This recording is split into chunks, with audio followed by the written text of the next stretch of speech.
सकाळचा चहा, स्वयंपाक आणि देवपूजा करून चिकूचं आवरून त्याला स्कूलला पाठवलं.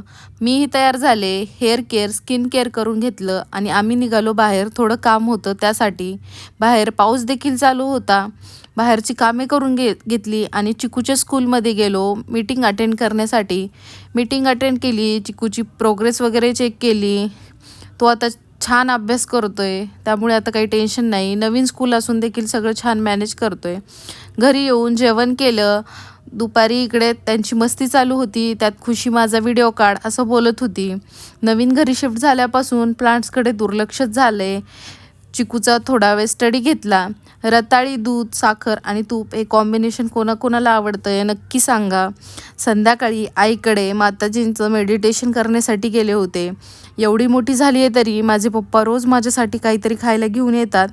आई वडील जवळ असल्याचा एक फायदा झाला आहे की मुलांना आजी बाबाचं प्रेम मिळते. घरी येऊन जेवणात फक्त खिचडी बनवली, जेवण केलं. भेटूया पुढच्या व्लॉगमध्ये. Thank you for watching. बाय.